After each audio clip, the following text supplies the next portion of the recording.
Olá, sejam muito bem-vindas e bem-vindos a mais um episódio do Direito Direto.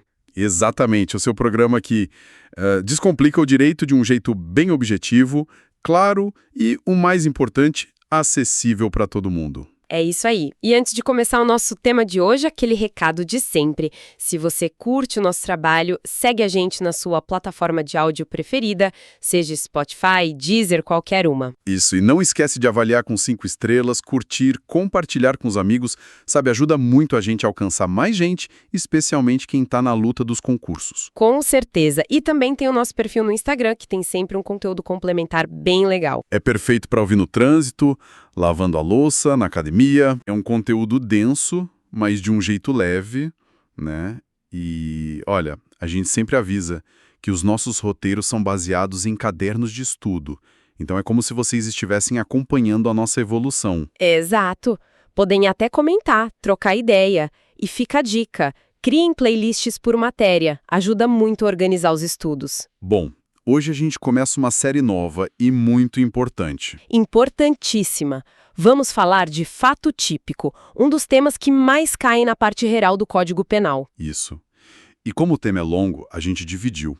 Hoje é a parte 1 e vamos focar no primeiro elemento de todos, a conduta. Vamos lá? Para começar, é bom lembrar daquela estrutura básica do crime, né? A teoria tripartite, que é a mais aceita, diz que crime é um fato típico, ilícito e culpável. São 3 degraus, e hoje a gente está no primeiro degrau, o fato típico. Que, por sua vez, também tem seus próprios elementos, né? Exato. São 4 e precisam estar todos presentes. Conduta, resultado, nexo causal e tipicidade. Se faltar qualquer um desses, o fato é atípico. Acabou a análise ali. Sabe o que ajuda a entender? Fazer um paralelo com a responsabilidade civil. Lá a gente também tem conduta, dano, que é o resultado, e nexo causal. Perfeito. Só que no direito penal tem um elemento a mais, que é a alma do negócio, a tipicidade. Não basta ter uma conduta que causa um resultado, essa conduta tem que estar, perfeitamente descrita numa lei como crime. É a tal da adequação do fato à norma. E essa tipicidade se divide em 2, né? Isso. A formal e a material. Isso. A formal é só isso, tá na lei, é crime, simples assim. A material é um pouco mais profunda. Ela pergunta, essa conduta realmente lesou ou colocou em perigo um bem jurídico importante para a sociedade? Entendi. Bom, mas vamos focar no primeiríssimo elemento, a conduta. Como a gente define isso? A gente adota a teoria finalista do Hans Welzel. E para ele, conduta é um comportamento humano voluntário e, essa é a palavra-chave, dirigido a uma finalidade. Ah, então a intenção da pessoa já entra aqui. Já entra aqui. Essa é a grande virada de chave da teoria finalista. O dolo e a culpa, que antes eram analisados lá na culpabilidade, vêm para dentro da conduta, aqui no fato típico. A pergunta é, o que essa pessoa queria fazer? Então a premissa é, conduta, para o direito penal, é sempre voluntária. Sempre. Se não for voluntária, não tem conduta. E se não tem conduta, Não tem fato típico.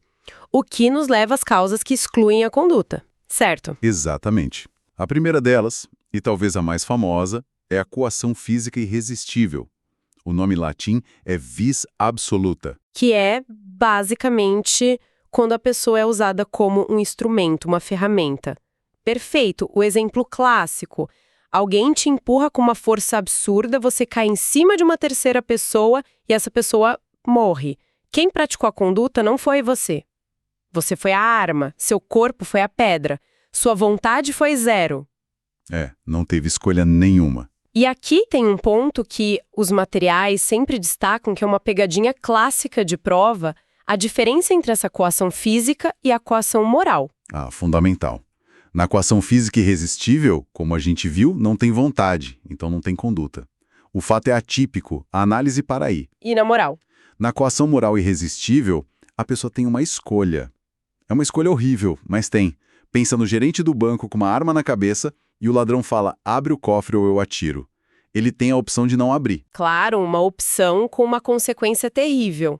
Mas a ação de abrir o cofre ainda é voluntária. A vontade dele só está viciada. Exato. Por isso, a coação moral irresistível não exclui a conduta. Ela vai excluir a culpabilidade lá no terceiro degrau, por inexigibilidade de conduta diversa. São coisas completamente diferentes. Ok. Outra causa de exclusão são os atos reflexos. Sim, que são movimentos puramente biológicos do sistema nervoso. Não passam pelo cérebro consciente. O famoso exemplo do médico que bate com um martelinho no seu joelho e sua perna chuta e quebra uma bandeja. Não teve finalidade, não teve vontade, não teve conduta. Nada. A mesma coisa para um espirro incontrolável que danifica um quadro, ou para casos comprovados de sonambulismo e hipnose. Se a mente não controla o corpo para o direito penal, não há o que analisar. Certo. Então a conduta é um fazer voluntário, mas o não fazer também pode ser crime, né? A omissão. Pode e muito. E aqui a gente divide em duas. A omissão própria ou pura e a imprópria. A própria parece ser a mais simples. E é. Na omissão própria, a própria lei já descreve o crime como um deixar de fazer. O exemplo clássico é o artigo 135 do Código Penal, omissão de socorro. O crime é simplesmente ver alguém em perigo e não ajudar. E o crime se consuma só com a inércia, né? Não importa se a vítima se salvou depois ou não. Exato, é um crime de mera conduta. É um dever de solidariedade que todos nós temos. Agora, a omissão imprópria. Aí o buraco é bem mais embaixo. Muito mais. Porque aqui, o sujeito não responde só por não ter ajudado. Ele responde pelo resultado que ele não impediu. A omissão dele equivale a uma ação. É a chamada comissiva por omissão. E isso só acontece com uma pessoa específica, o tal do garantidor. Exatamente. É alguém que tem um dever especial de agir. E é importante dizer, a lista de quem é garantidor, que está lá no artigo 13, parágrafo 2º do Código Penal, é taxativa. Não pode ser ampliada. Ok. E quem são essas pessoas? São 3 hipóteses. A primeira, quem tem por lei obrigação de cuidado, proteção ou vigilância. O caso mais claro é o dos pais em relação aos filhos. Se um pai vê o filho pequeno se afogando na piscina e não faz nada, ele responde por homicídio. A segunda não vem da lei, mas de um compromisso que a pessoa assumiu. E isso é quem assumiu a responsabilidade de impedir o resultado. Pode ser uma babá, um salva-vidas na praia, um guia de escalada. Eles têm um dever específico com aquela pessoa ou situação. E a terceira, que eu acho a mais interessante, é quando a própria pessoa criou o risco. É a ingerência. Se eu, com um comportamento anterior, criei uma situação de perigo, eu passo a ter o dever de evitar que o resultado ruim aconteça. Se numa brincadeira eu empurro alguém na rua, a pessoa cai e bate a cabeça, eu criei o risco. Se eu for embora e ela for atropelada, posso responder pelo resultado. Entendi. O que une essas 3 situações é que o garantidor tem uma relação especial com o bem jurídico em perigo. Não é um cidadão qualquer que passa na rua. Perfeito, é essa relação especial que justifica punir a pessoa pelo resultado e não só pela omissão. Mudando um pouco o foco, mas ainda em quem age, o sujeito ativo. Normalmente a gente pensa numa pessoa física.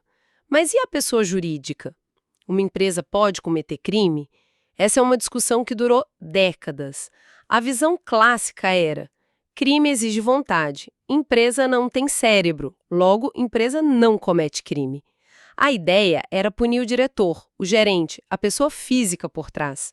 Só que isso começou a mudar, principalmente nos crimes ambientais, em que o dano é gigante e muitas vezes é culpa de uma cultura da empresa, não de uma pessoa só. Exatamente. A Constituição de 88 e depois a Lei de Crimes Ambientais abriram essa porta. Mas mesmo assim a jurisprudência demorou a engrenar. Por muito tempo valeu a teoria da dupla imputação. Que dizia que só podia processar a empresa se processasse junto à pessoa física responsável. Isso. O que era um obstáculo enorme, porque em grandes corporações é quase impossível achar um único culpado. A decisão de poluir um rio, por exemplo, pode estar diluída em várias reuniões, memorandos. Exato. A grande virada, que é a posição atual do STF e do SJ, foi abandonar essa exigência. Hoje, a gente tem a teoria da responsabilização autônoma. Então, hoje é possível processar e condenar a empresa pelo crime ambiental, mesmo que não se ache a pessoa física que apertou o botão? Exatamente. Desde que a infração tenha sido cometida por decisão de um representante legal ou de um órgão da empresa, e sempre no interesse ou benefício da própria entidade. É um reconhecimento de que existe uma vontade corporativa. Faz todo sentido. Bom, vamos voltar para o núcleo da conduta, para o elemento subjetivo, o dolo. Certo. Como a gente disse, na teoria finalista, o dolo está dentro do fato típico. Ele é a própria finalidade da conduta. A definição dele é bem enxuta. É vontade mais representação. O agente tem que imaginar o resultado e querer produzi-lo. E aquela parte da consciência de que o ato é errado? Isso foi deslocado. Essa consciência da ilicitude agora é analisada lá na culpabilidade. O dolo aqui é só querer o resultado, é um dolo natural. E um ponto que os materiais batem muito na tecla é: o dolo tem que existir no momento da conduta. Sempre. A intenção que vem depois não serve para tipificar o crime. O exemplo do motorista distraído é perfeito. Ele atropela e mata alguém sem querer. Depois ele descobre que a vítima era um grande inimigo e fica feliz. Continua sendo homicídio culposo. A alegria dele depois é irrelevante. Irrelevante. A análise é uma foto da mente dele no instante da conduta. E naquele instante, não havia vontade de matar. Ok. E dentro do dolo, temos o dolo direto e o eventual.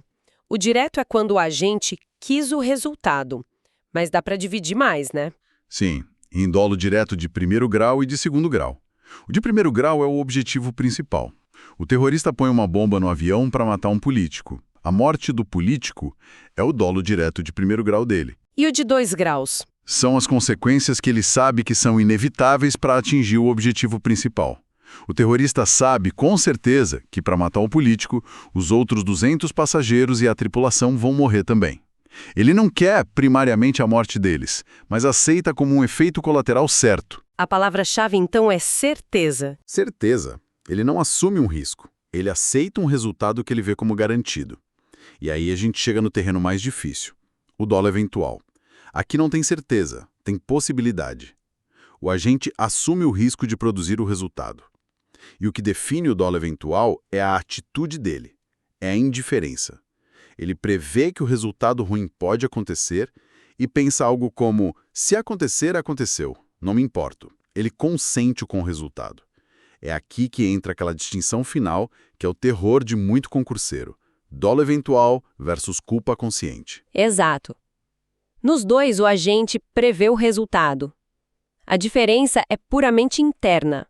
É o que se passa na cabeça dele. No dolo eventual, a atitude é: não me importo. É o famoso foda-se. Isso, ele aceita o resultado como uma possibilidade real. Já na culpa consciente, a mentalidade é o oposto. Ele também prevê o risco, mas ele acredita sinceramente que por sua habilidade, por sua perícia, ele vai conseguir evitar. É um excesso de confiança. Exatamente. Ele não aceita o resultado. Ele confia que vai evitá-lo. Se o resultado acontece, para ele é uma surpresa. A reação mental seria: fudeu, porque foi contra a expectativa dele. No dolo eventual, o resultado não é surpresa. Era uma das cartas do baralho. E essa diferença define se um caso de racha no trânsito é homicídio culposo, com pena mais branda, ou doloso, com pena de prisão que pode ser altíssima. E provar isso num tribunal é um desafio gigantesco. É preciso inferir o estado mental da pessoa a partir das circunstâncias externas. É uma área muito cinzenta. Ufa! Cobrimos bastante coisa. Começamos com a ideia de que o crime precisa de uma conduta voluntária com uma finalidade. Vimos o que acontece quando essa vontade não existe, como na coação física e nos atos reflexos, que excluem a própria conduta. Analisamos a diferença entre a omissão de todo mundo, a própria, e a omissão de quem tem um dever especial, o garantidor. Isso. E que esse dever vem da lei, de um contrato, ou de ter criado o risco. Depois, vimos como a jurisprudência evoluiu para permitir a punição de uma empresa por crime ambiental. E fechamos mergulhando no elemento subjetivo, diferenciando o dolo direto de primeiro e segundo graus do dolo eventual e traçando aquela linha fininha que o separa da culpa consciente. Acho que deu para conectar bem os pontos, né? Fica claro que não são conceitos soltos, mas peças de um sistema bem lógico. Com certeza. Foi uma aula bem densa. E na parte 2 desta série, a gente continua no fato típico, mas aí vamos falar de crime culposo, do nexo causal e do complexo estudo das concausas. Isso aí. Muito obrigado a todo mundo que ouviu a gente até aqui. Obrigada, pessoal. E não se esqueçam, sigam o podcast, avaliem com 5 estrelas, compartilhem e acompanhem a gente no Instagram. E fica uma reflexão. A gente falou muito sobre como a lei tenta decifrar intenção à vontade humana. Mas, com a tecnologia de carros autônomos, de inteligência artificial tomando decisões que causam danos, como esse conceito de conduta voluntária vai se adaptar? De quem é a vontade quando um algoritmo escolhe entre 2 males? O direito penal está preparado para isso? Fica aí para a gente pensar. Até a próxima!